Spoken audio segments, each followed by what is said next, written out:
Mga kababayan nating seniors, kung kayo ay 60 o 65 pataas na ang edad, pakinggan ninyo ito ng mabuti dahil ang mensaheng ito ay maaaring magbago ng inyong buhay ngayong taon. May magandang balita para sa inyo. Hindi lang basta magandang balita. Ito ay pera. Tunay na pera. 10,000 na cash gift na maaaring matanggap ninyo mula sa inyong sariling pamahalaan. Kahit hindi kayo pumunta pa sa opisina, kahit hindi kayo marunong mag-internet. At ang nakakatuwa dito, marami sa ating mga kababayan ang hindi alam na may karapatan pala silang matanggap nito. Nag-e-expire ang benepisyong ito kung hindi ninyo ito i-claim sa tamang paraan at sa tamang oras. Kaya kung kayo ay miyembro ng SSS o ng GSIS, o kung kayo ay retirado na at tumatanggap ng inyong monthly pension, makinig kayo ng husto.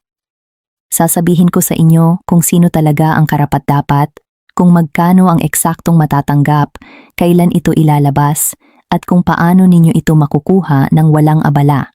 Huwag kayong mag-alala, ipapaliwanag ko ito sa inyo parang nagkukwentuhan lang tayo sa hapagkainan.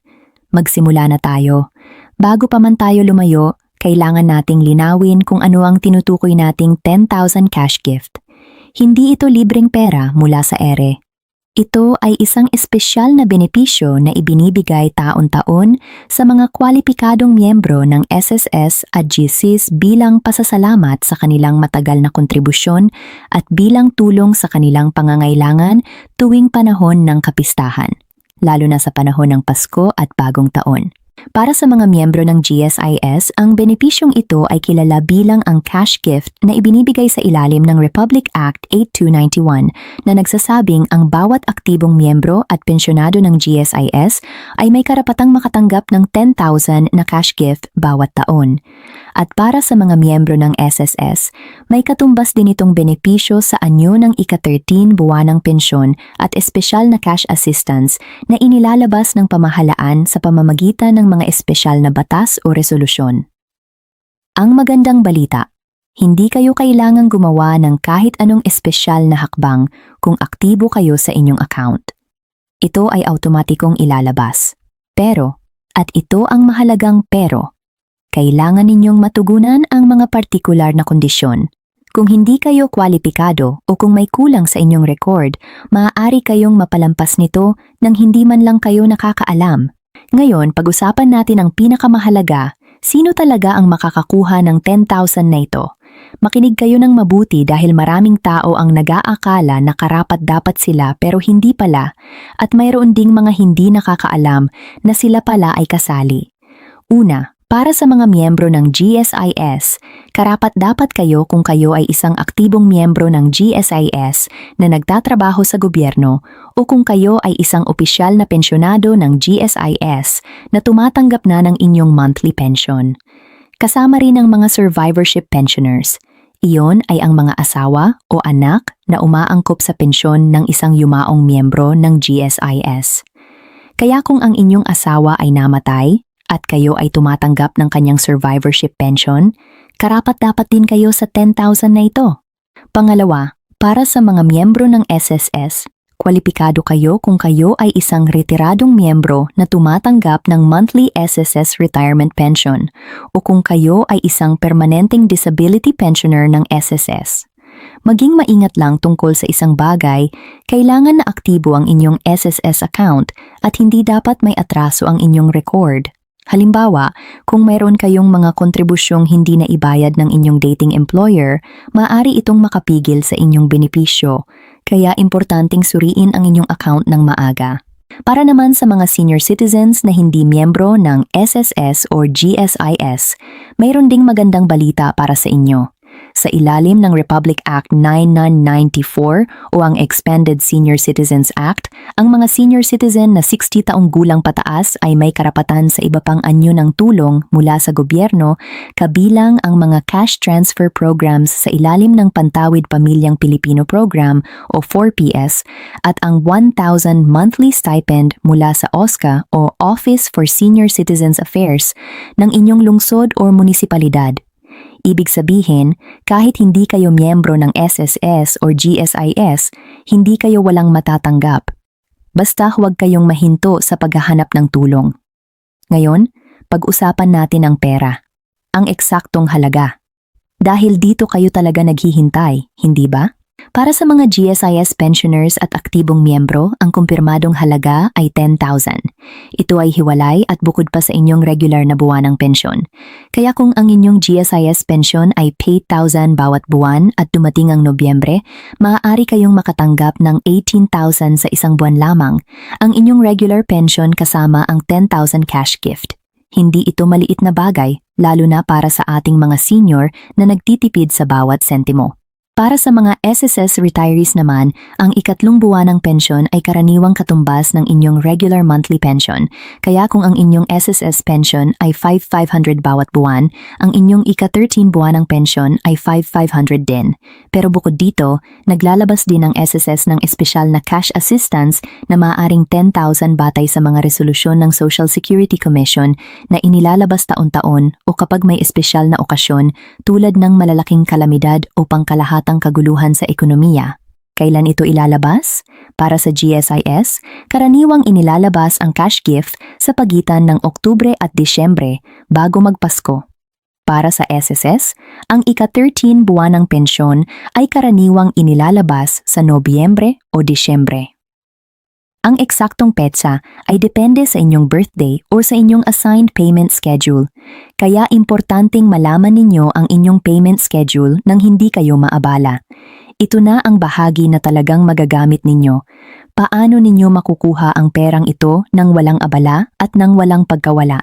Kung kayo ay GSIS pensioner, ang inyong 10,000 cash gift ay automatikong ilalabas sa inyong GSIS e-card o sa inyong enrollment bank account.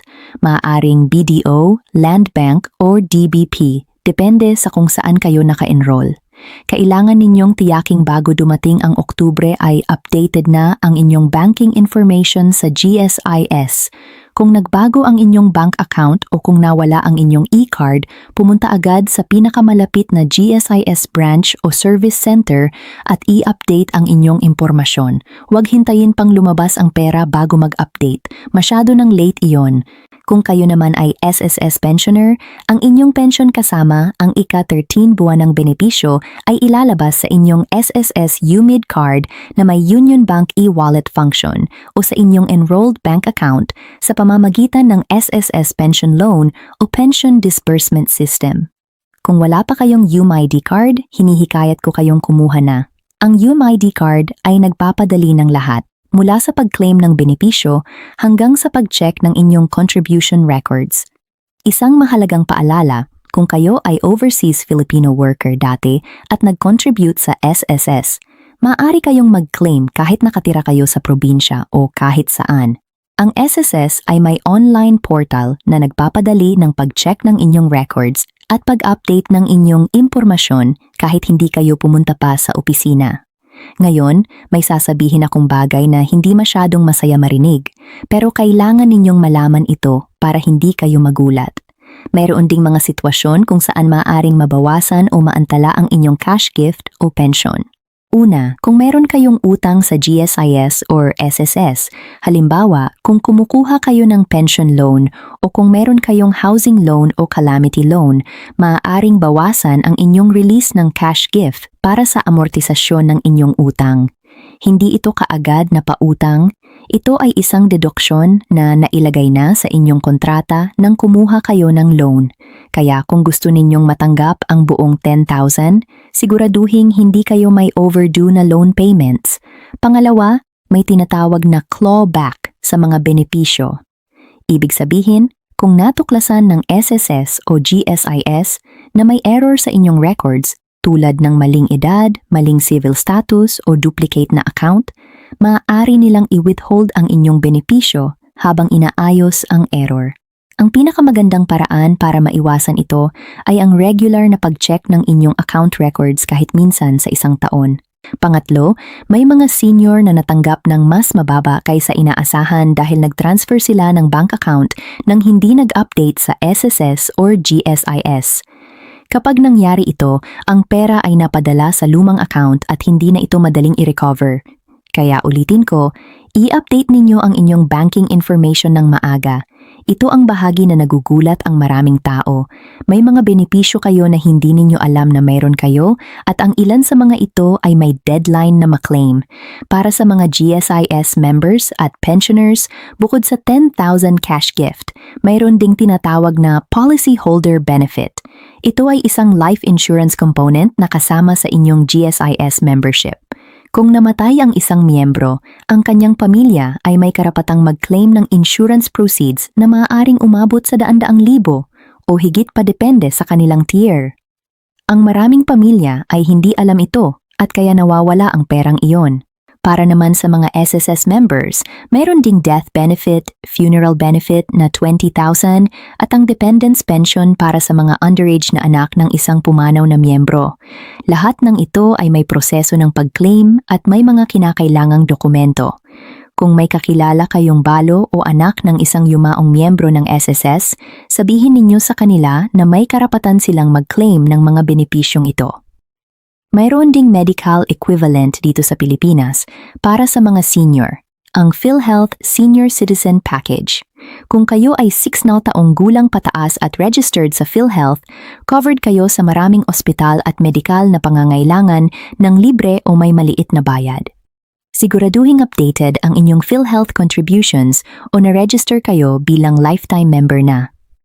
Alam ko na ang marami sa inyo ay natatakot pumunta sa mga opisina ng gobyerno dahil mahaba ang pila at nakakalito ang proseso.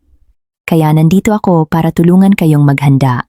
Una, dalhin ninyo palagi ang inyong UMID card o GSIS e-card kasama ang isang valid ID na may litrato, maaaring pasaporte, driver's license o PhilHealth card. Pangalawa, magdala ng photocopy ng lahat ng inyong dokumento, birth certificate, marriage certificate kung kasal, at kung may dependent kayo, ang kanilang birth certificates din.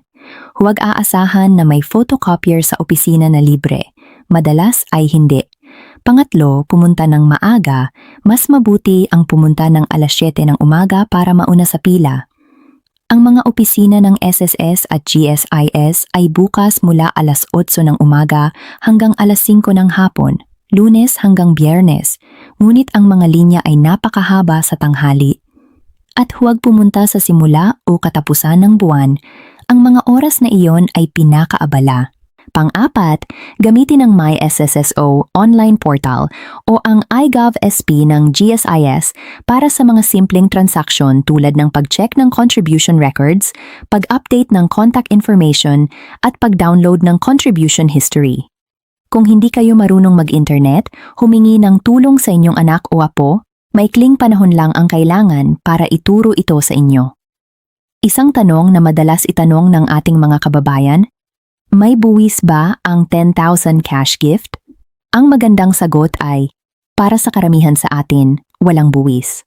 Sa ilalim ng Philippine Tax Law, ang mga benepisyo at pensyon na natanggap mula sa SSS at GSIS ay exempt sa income tax. Kaya ang inyong 10,000 cash gift, ang inyong monthly pension, at ang inyong ika-13 buwanang benepisyo ay lahat ay tax-free. Hindi kayo kailangang mag-ulat nito sa BIR kung ito ang tanging inyong kita. Ngunit, may isang exception. Kung kayo ay nagtatrabaho pa rin habang nakakatanggap ng pensyon at ang inyong kita mula sa trabaho ay umabot sa taxable threshold na 250,000 bawat taon, kailangan na kayong mag-file ng income tax return. Sa kasong ito, ang inyong pensyon ay hindi kasama sa inyong taxable income pero ang inyong kita mula sa trabaho ay kasama. Mas mainam na kumonsulta sa isang accountant o sa BIR kung hindi kayo sigurado. Mga kababayan, matagal na kayong nagtatrabaho. Matagal na kayong nagbabayad ng inyong kontribusyon. Pinalaki ninyo ang inyong mga anak, pinagsilbihan ninyo ang inyong bansa, at pinaghandaan ninyo ang inyong kinabukasan. Ang 10,000 na cash gift na ito ay hindi charity. Ito ang inyong karapatan. Ito ang pruwa na ang inyong pagsasakripisyo sa loob ng maraming taon ay may halaga at may kaugnayan. Kaya huwag kayong mahiyang i-claim ito. Huwag kayong mag-atubiling pumunta sa opisina o humingi ng tulong sa inyong pamilya para ma-update ang inyong records. At kung may kaibigan o kapitbahay kayong senior na hindi pa nakakaalam ng mga benepisyong ito, ibahagi ninyo ang video na ito sa kanila. Ang isang simpleng share ay maaaring makatulong sa isang pamilyang naghahanap ng pag-asa. Ako ay lagi nandito para sa inyo. Huwag kayong mag-alinlangang mag-iwan ng tanong sa comment section sa ibaba. Sinasagot ko ang bawat isa. At kung gusto ninyong malaman pa ang iba pang mga benepisyo na para sa ating mga senior, mag-subscribe na kayo at i-click ang bell button para lagi kayong updated. Ingat lagi at nawa ay mapahalagahan ninyo ang bawat sentimong kinikita ninyo dahil kayo ay karapat-dapat nito.